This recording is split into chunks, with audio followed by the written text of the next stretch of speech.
নমস্কার, আমি শুভ। আপনারা দেখছেন জিটিভি, দ্রুত হচ্ছে সবার সাথে।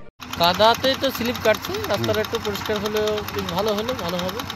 কি অসুবিধা হচ্ছিল মানুষের? মানুষের কঠিন অসুবিধা, চলার খুব অসুবিধা, প্রতিদিনের যে চলার যে অসুবিধা, এই গ্রাম থেকে যোগাযোগের অসুবিধা হচ্ছে, সব কিছুই ধরেন অসুবিধা হচ্ছে। হাটঘাট, ছাত্রছাত্রীরা স্কুল প্রাইভেট যাচ্ছে, অসুবিধা। আমাদের যেমন একটু বৃষ্টি হয়ে যেতে পারবো না, তেমন অবস্থা হয়েছে। গ্রাম পঞ্চায়েতের জোতকানাই থেকে ধুলাড়ি পর্যন্ত এই মাঠ সংলগ্ন রাস্তা। এই রাস্তার দুই পাশে পাটের জমি, পাট কাটা হচ্ছে, সঙ্গে সঙ্গে ধান লাগানোর কাজ চলছে এবং ওই কাজ কিন্তু ট্রাক্টর দিয়ে করা হচ্ছে। সেই ট্রাক্টর রাস্তায় উঠে, ট্রাক্টরের সঙ্গে কাদা উঠে রাস্তার একদম বেহাল দশা। রাস্তার উপরে এত পরিমাণে কাদা হয়েছে যে স্কুলের ছাত্রছাত্রীরা যাতায়াত করতে পারছিল না, তার পাশাপাশি সাধারণ জনগণ।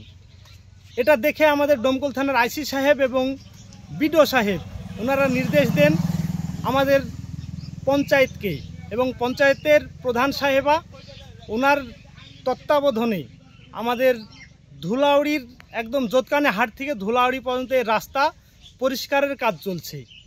লেবার দিয়ে বিভিন্ন যন্ত্রর মাধ্যমে রাস্তাটাকে পরিষ্কার করে জনগণের চলাফেরা করার উপযোগী করে তোলা হচ্ছে। সমস্যা কি ছিল? সমস্যাটা ছিল রাস্তাতে মানুষ কাদার কারণেই চলাফেরা করতে পারছিল না। গাড়ি নিয়ে আসলে গাড়ি স্লিপ করে পড়ে যাচ্ছিল, সাইকেলও পড়ে, এমনকি মানুষের পায়ে হেঁটেও যেতে পারছিল না। ট্রাক্টর উঠেছে রাস্তার উপরে, সেই ট্রাক্টরের চাকাতে কাদা ছিল, সেই কাদা রাস্তায় উঠে পড়েছে। এই হচ্ছে সমস্যা। আপনারা এতক্ষণ দেখছিলেন জিটিভি, দ্রুত হচ্ছে সবার সাথে। জিটিভির আরও নতুন নতুন খবরে আপডেট পেতে এক্ষুনি লগ ইন করুন www.gtblivenews.com।